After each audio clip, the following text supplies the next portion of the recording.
Assalamualaikum warahmatullahi wabarakatuh. Selamat siang semuanya. Pada kesempatan kali ini kita mau membahas tentang materi yaitu regresi Poisson ya. Dimana ini adalah pertemuan kita yang ke-18, kita masuk minggu ke-9. Baik, apa itu regresi Poisson? Regresi Poisson itu adalah suatu regresi yang digunakan untuk memodelkan variabel Y dan variabel independen X dengan mengasumsikan bahwa variabel dependennya berdistribusi Poisson. Kemudian, bagaimana suatu data dikatakan berdistribusi Poisson? Distribusi Poisson itu jika peluang atau probabilitas terjadinya kejadian tersebut sangatlah kecil dari total kejadian secara keseluruhan yang sangat besar. Jadi biasanya variabel respon yang digunakan dalam regresi Poisson itu berasal dari data yang berbentuk count atau jumlahan yang kejadiannya jarang terjadi dalam periode waktu atau wilayah tertentu. Di mana regresi Poisson ini juga termasuk dalam regresi nonlinear. Distribusi Poisson itu memiliki nilai rata-rata sama dengan nilai variansnya. Ini yang harus digarisbawahi bahwa pada saat menggunakan distribusi Poisson, syarat yang harus dipenuhi itu adalah rata-ratanya sama dengan variansnya. Nah, ini adalah contoh variabel respon yang biasa digunakan dalam regresi Poisson. Salah satunya, jumlah penduduk suatu wilayah yang teridentifikasi menderita suatu penyakit tertentu. Biasanya untuk meneliti tentang penyakit yang jarang terjadi pada suatu wilayah, yaitu misalnya ada penyakit tuberkulosis, pneumonia, kanker, dan lain-lain. Kemudian variabel responnya yang biasa digunakan regresi Poisson juga tentang jumlah kematian ibu melahirkan setiap tahun di suatu wilayah atau jumlah kematian bayi akibat gagal jantung atau apapun. Kemudian jumlah panggilan telepon yang masuk tiap menit di bagian reservasi hotel dan contoh yang lain-lainnya. Nah, distribusi Poisson itu sendiri merupakan suatu variabel random discrete di mana Y ini merupakan variabel random bersifat discrete ya, dengan parameter mu, sehingga fungsi peluang dari distribusi Poisson itu sendiri dinyatakan sebagai berikut: Fy mu E pangkat min mu pangkat Y per Y faktorial. Dimana ini materi yang seharusnya sudah kalian dapatkan di matematika statistik ya. Ini saya hanya menjabarkan sedikit untuk mengingat saja. Dimana rata-rata dan varian serta fungsi pembangkit momennya untuk ekspektasi Y, rata-ratanya adalah mu, varian Y karena distribusi Poisson rataannya sama dengan varian, sehingga varian Y juga sama dengan mu. Sehingga fungsi pembangkit momennya seperti ini. Nah, karena fungsi probabilitas dari variabel random Y ini merupakan suatu keluarga eksponensial, sehingga fungsi probabilitasnya dapat dituliskan seperti ini. Ini adalah nanti yang digunakan untuk mencari model dari regresi Poisson. Model regresi Poisson itu dapat ditulis dengan logaritma natural ya, atau ln dari nilai ekspektasinya, dengan link functionnya dalam regresi Poisson itu adalah dengan menggunakan ln, sehingga pada saat dituliskan ln dari ekspektasi Y sama dengan Y transpose beta, kemudian penurunannya Y transpose beta ini ln E pangkat Y itu sama dengan mu ya, ekspektasi dari rata-rata Y adalah mu, kemudian Y transpose beta kalau dijabarkan akan menghasilkan beta 0 plus beta J XIJ. Ini adalah untuk menuliskan model regresi Poisson. Atau ditulis di sini mu i sama dengan eksponensial, maaf. Mu i sama dengan eksponensial, jadi persamaan ini dieksponensialkan, maka ketemu persamaan yang seperti ini. Jadi model persamaan regresi Poisson itu ditulis dengan mu i sama dengan eksponensial dari beta 0 plus beta 1 x1, beta 2 x2, dan seterusnya. Untuk estimasi parameter model regresi Poisson ini menggunakan maksimum likelihood ya, estimation, di mana fungsi likelihood-nya bisa kalian lihat di sini, dan dari fungsi likelihood-nya didapatkan fungsi ln likelihood-nya seperti ini. Saya tidak menjelaskan cara penurunannya karena kita akan fokus pada analisis datanya. Tapi kalian juga harus memahami bagaimana persamaan model itu didapatkan. Ya, ini tadi untuk taksiran parameternya. Setelah ditaksir dengan MLE, kemudian kita mencari turunan pertama dengan fungsi ln likelihood, kemudian diturunkan lagi dengan turunan kedua, diperoleh seperti ini. Nah, setelah persamaan itu terbentuk ya, kemudian dilakukan lagi prosedur MLE dengan metode iterasi numerik, yaitu dengan Newton-Raphson. Untuk materinya silahkan dipelajari lagi, dibuka-buka lagi catatannya di matematika statistiknya. Nah, kemudian pengujian parameter pada regresi Poisson. Di sini yang pertama dilakukan adalah uji serentak. Uji serentaknya menggunakan maksimum likelihood ratio test ya, di mana H0-nya beta 1 sama dengan beta 2 sama dengan beta K sama dengan 0. Artinya tidak ada variabel yang signifikan. Kemudian H1-nya paling sedikit ada satu variabel yang signifikan. Dengan statistik ujinya yang digunakan pada uji serentak adalah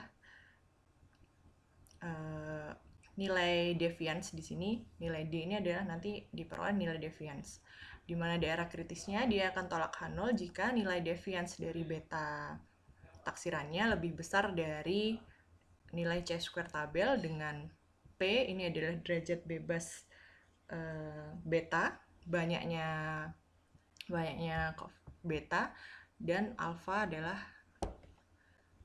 selang kepercayaannya. Misalnya 95%, maka alfa adalah 5%. Kemudian setelah uji serentak ya, dilakukan uji parsial. Uji parsial di sini menggunakan statistik uji Z. Daerah kritisnya dia akan tolak H0 jika Z nilai mutlak dari Z hitungnya lebih dari Z tabel alfa per 2. Pada regresi Poisson ada prasyarat yang harus dipenuhi ya. Jadi yang pertama, tidak ada multikolinearitas pada variabel independennya. Nanti bisa dilihat dari nilai VIF-nya.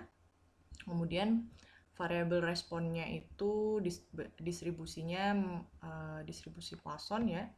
Kemudian nilai variansi variabel responnya sama dengan nilai rata-ratanya. Nah, dalam hal ini istilahnya disebut equidispersi. Saat variabel variansnya sama dengan rata-ratanya, itu disebut equidispersi. Bagaimana kalau misalnya ada prasyarat yang tidak terpenuhi? Kalau misalnya ada prasyarat yang tidak terpenuhi, biasanya kita melakukan pemodelannya dengan menggunakan generalized Poisson regression, atau juga bisa dengan negative binomial regression. Nah, kemudian dalam regresi Poisson itu ada istilah overdispersion. Apa itu overdispersion? Jadi, overdispersi itu merupakan suatu pelanggaran asumsi pada model regresi Poisson, di mana regresi Poisson itu dikatakan mengandung overdispersi jika nilai variansnya lebih besar dari nilai rata-ratanya. Dan juga jika nilai variansnya lebih kecil dari rata-rata, itu disebut under dispersion atau under dispersi. Kejadiannya bisa kita tuliskan kalau over itu berarti variansnya lebih besar dari nilai min-nya. Kalau under dispersi itu variansnya lebih kecil dari nilai rata-ratanya. Biasanya dalam data real pada saat penelitian, kasus overdispersi ini sering sekali terjadi. Jadi, selain menggunakan regresi Poisson, untuk mencari model terbaiknya, bisa kita bandingkan dengan menggunakan generalized Poisson regression. Nah, kalau misalnya kita paksakan dengan menggunakan regresi Poisson, maka dampak yang terjadi itu adalah sebagai berikut. Pendugaan dari parameter koefisien regresinya tidak efisien, kemudian nilai standar errornya akan menjadi underestimate, lebih kecil dari sesungguhnya. Kemudian kesimpulannya yang diperoleh menjadi tidak valid. Nah, kondisi overdispersi ini dapat dilihat dari nilai taksiran dispersi, yaitu nilai Pearson chi-square dan deviance, yang dibagi dengan derajat bebas. Jadi untuk melihat kondisi overdispersi atau tidak, kita lihat nilai deviance-nya dibagi dengan derajat bebas. Jika nilai tersebut lebih besar dari 1, jika nilai deviance dibagi derajat bebas itu lebih dari 1, maka dapat disimpulkan terdapat overdispersi. Tapi pada saat deviance dibagi derajat bebas kurang dari 1, terjadi underdispersi. Jadi yang optimal adalah nilai deviance dibagi derajat bebas ini sama dengan atau mendekati 1. Itu dikatakan dia equidispersi. Nah, untuk mengatasi overdispersi tadi, kita menggunakan salah satu metode ya, yaitu dengan generalized Poisson regression, di mana JPR ini merupakan pengembangan dari regresi Poisson yang digunakan untuk mengatasi kondisi overdispersi. Model JPR ini hampir sama, pemodelannya hampir sama dengan regresi Poisson biasa, tetapi mengasumsikan bahwa komponen randomnya itu berdistribusi generalized Poisson, di mana model JPR-nya dinyatakan sebagai berikut. Jadi modelnya sama dengan regresi biasa. Cuman yang beda hanya komponen randomnya ini yang distribusinya beda. Untuk uji serentak juga sama dengan regresi Poisson biasa. Statistik ujinya dengan menggunakan nilai deviance, tolak H0 jika deviance lebih dari chi-square tabel. Kemudian uji parsialnya juga menggunakan statistik uji Z. Nah, setelah kita meregresikan dengan regresi Poisson versus dengan generalized Poisson regression, untuk memilih model mana yang terbaik, itu bisa dengan menggunakan kriteria AIC, AKIK Information Criterion, di mana model regresi terbaik itu adalah model regresi yang memiliki nilai AIC terkecil. Nah, di sini saya mau memberi contoh analisis datanya dengan menggunakan software R ya. Nah, untuk langkah-langkah analisisnya, yang pertama, kita lakukan uji asumsi multiko dulu. Kita cek nilai VF-nya. Kemudian yang kedua, kita lakukan pemodelan regresi Poisson-nya. Kita lihat pengujian parameternya dengan uji serentak dan uji parsial. Kemudian langkah yang ketiga, kita cek asumsi equidispersinya, apakah dia overdispersi atau tidak. Kemudian yang keempat, jika asumsi equidispersi ini tidak terpenuhi, artinya dia terjadi overdispersi, maka kita modelkan dengan generalized Poisson regression. Pada generalized Poisson regression ini kita lakukan uji parameternya juga dengan uji serentak dan uji parsial. Kemudian yang terakhir adalah pemilihan model terbaik antara regresi Poisson dengan generalized Poisson regression. Dengan melihat nilai AIC yang terkecil itu adalah model yang terbaik. Data yang kita gunakan adalah data Poisson ya. Nanti saya kasih di MyTest Classroom juga, silahkan di-download datanya.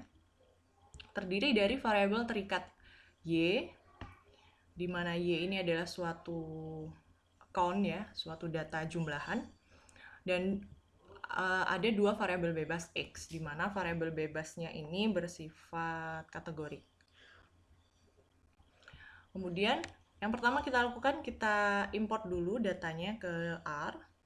Di sini saya beri nama datanya adalah nama Poisson. Kemudian kita lihat di sini tipe data dari data Poisson itu Y-nya ini dia terbaca integer ya, terbaca numerik. Kemudian X1-nya ini seharusnya dia faktorial. Jadi karena X1-nya berupa kategorik, seharusnya ini adalah faktor. Sehingga yang kita lakukan pertama adalah merubah tipe data pada variabel X1 menjadi tipe faktor. Dengan cara seperti ini. Jadi kita buat suatu data baru di mana saya simpan dengan data 1. Kemudian data frame-nya saya beri nama variabel Y adalah variabel Y dari data Poisson ini. Kemudian X1 ini adalah Poisson dari X1, tetapi datanya saya ubah menjadi tipe faktor karena dia adalah kategorik. Kemudian X2-nya tetap. Kemudian kita lihat lagi, kita cek lagi. Di sini variabel X1 sudah berubah menjadi variabel faktor. Dia sudah terdeteksi sebagai kategorik. Nah, langkah yang pertama, kita lakukan uji multikolinearitas dulu. Bisa dengan menggunakan SPSS, yaitu dengan kita regresikan linear sederhana dulu ya, antara variabel Y dan variabel X1-nya. Kemudian kita cek nilai tolerance dan nilai FIF-nya. Dia tidak terjadi multiko jika nilai toleransinya lebih dari 0,1 dan nilai FIF-nya kurang dari 10. Karena ini sudah memenuhi sehingga bisa disimpulkan tidak ada multikolinearitas. Bisa juga dengan menggunakan R ya. Pada saat di R ini menggunakan library char ya. Kalau misalnya kalian belum ada char, silahkan diinstal dulu package-nya. Kemudian kalian panggil dengan library char. Kemudian untuk mencari nilai FIF-nya kalian gunakan perintah FIF, kemudian lm y x1 plus x2, ini adalah modelnya, kemudian datanya data 1. Bisa dilihat di sini nilai FIF juga kurang dari 10, maka tidak terjadi multiko. Kemudian setelah tidak ada multiko, kita lakukan pengujian model regresi Poisson-nya. Yang pertama yaitu dengan uji serentak, di mana sebelumnya kita modelkan dulu regresi Poisson-nya dengan fungsi GLM ya.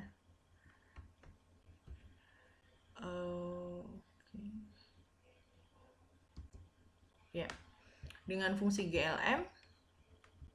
Jadi di sini saya beri nama POI1, saya simpan di POI1 ya fungsi modelnya ini. Kemudian untuk melihat nilai deviance-nya dari nilai chi-square-nya dari model ini ya, model regresi Poisson-nya kita panggil dengan sintaks ANOVA. Dengan fungsi ANOVA POI1 maka muncul hasil seperti ini. Yang kita lihat adalah yang variabel terakhir ya, yang X2. Di mana X2 di sini deviance-nya sebesar 27,41. Kemudian nilai deviance ini kita bandingkan dengan nilai chi-square tabel. Diketahui nilai chi-square tabelnya dengan P-nya sama dengan 3. Mengapa 3? Karena X1 ini tadi itu variabel parameternya ada 3. karena X1 tadi ada 3 level sehingga nanti yang dimodelkan ada 2 parameter sehingga P di sini P-nya 3. Kemudian alfa diketahui nilai C-square-nya sebesar 7,8. Karena deviansnya lebih besar dari nilai C-square maka tolahan 0 sehingga uji serentaknya terpenuhi sehingga minimal ada satu variabel yang signifikan. Kemudian untuk uji parsialnya kita lihat di sini. Kita panggil fungsi yang sama, kemudian kita panggil dengan summary point 1, maka akan muncul hasil seperti ini. Kita lihat di sini, nah di sini parameternya yang keluar ada 3 parameter, makanya tadi P-nya sama dengan 3 ya, karena X1 ini berupa kategorik dan ada 3 level sehingga yang muncul di sini ada X1 dengan kategori 2 dan X1 kategori 3. Nah, kita lihat di sini nilai p-value-nya di mana semua variabelnya sudah signifikan, tetapi X1 3 ini kan tidak signifikan. Tetapi kalau misalnya ada salah satu variabel dari X1 ini signifikan, berarti kita anggap semua variabel X1 ini signifikan sehingga kita masukkan ke dalam model. Nah, karena semua sudah signifikan, sehingga model regresi Poissonnya adalah Y topi, ini ada topinya, Y topi sama dengan eksponensial dari beta 0, beta 0-nya intercept ini ya, min 3,279 ditambah 0,523 X1, di sini untuk level yang kedua, ditambah 0,065 X1, 3, plus 0,0488 X2. Ini adalah model regresi Poissonnya. Nah, setelah kita dapatkan modelnya, kita cek asumsi ekuidispersinya. Kita lihat di sini di nilai residual deviance-nya. Nilai residual deviance-nya 207 dengan derajat bebasnya 196. Karena saat nilai deviance dibagi derajat bebas ini nilainya lebih dari 1, ya, maka disimpulkan modelnya mengalami overdispersi. Sehingga kita perlu melakukan perbandingan dengan menggunakan generalized Poisson regression. Nah, selain menggunakan R untuk mencari regresi Poisson, bisa juga dengan menggunakan SPSS ya. Pada saat untuk di SPSS kalian bisa masuk ke menu generalized linear model, tapi pada saat untuk di tipe modelnya kalian klik yang Poisson log linear. Nah, kemudian untuk respon dan lain-lainnya hampir sama ya, seperti yang regresi probit minggu lalu. Maka didapatkan hasil seperti ini. Kalau dilihat nilai parameternya, nilainya sama dengan output yang kita pakai di software R. Selain itu juga ada omnibus testnya untuk mengecek uji serentaknya, kemudian ada nilai deviance-nya di sini. Nah, kalau misalnya di SPSS dia nilai deviance-nya langsung keluar. Dia lebih dari 1 di sini kan 1,059. Dia lebih dari 1 sehingga ada overdispersi. Nah, di sini kita memodelkan generalized Poisson regression dengan menggunakan R ya. Untuk package-nya kalian aktifkan package vgam. Kalau tidak ada kalian install dulu. Kalau misalnya tidak bisa kalian install dari R, kalian cari dulu package-nya secara manual di Google, kemudian kalian installnya dengan memasukkan file ininya, zip-nya. Nanti sekalian cari dulu, kemudian kalian aktifkan. Tadi library car juga sudah ya, nanti silakan panggil lagi. Nah, kemudian untuk generalized Poisson regression itu menggunakan fungsi VGLM. VGLM, kemudian ininya sama, tetapi familinya di sini menggunakan gen Poisson 0. Gen Poisson yang 0. Kemudian untuk uji serentak kita panggil ANOVA-nya, ANOVA GPR1 ya. maka muncul seperti ini. Dilihat di sini pada X yang kedua, ini sudah memenuhi asumsi uji serentak, yaitu p-value kurang dari alfa. Sehingga minimal ada satu variabel bebas yang signifikan. Nah, untuk uji parsialnya, kita panggil dengan summary ya. Kemudian muncul seperti ini. Kita lihat di sini. Pada perbedaan generalized Poisson regression dengan regresi Poisson biasa itu ada di sini. Intercept pada generalized Poisson regression itu kenapa ada dua? Karena ada tambahan variabel dispersi. Jadi intercept ini ada biasanya disimbolkan dengan K, variabel dispersi itu K. Jadi ada beta 0 dan juga ada K di sini. Itu untuk variabel dispersinya, komponen dispersi. Untuk kita lihat variabel yang signifikan hampir sama ya semuanya. Ini sudah X2 signifikan, kemudian X12 juga signifikan. Otomatis X13-nya juga kita ikutkan dia signifikan. Sehingga model generalized Poisson regression-nya adalah min 3,279 dikurangi 0,476 ini ada tambahannya. Kemudian plus ini. Jadi hampir kesemuanya ini nilainya hampir sama dengan Poisson regression. Kemudian untuk pemilihan model terbaik,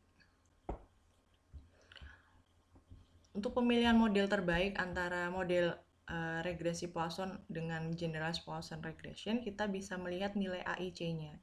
Nilai AIC ini kita panggil dengan AIC, ini huruf besar ya AIC, kemudian dari model POI1 tadi, AIC JPR1 didapatkan nilai AIC regresi Poissonnya sebesar 448, sedangkan AIC pada generalized Poisson regressionnya bernilai 450. Jadi AIC pada regresi Poisson ini lebih kecil daripada AIC pada JPR.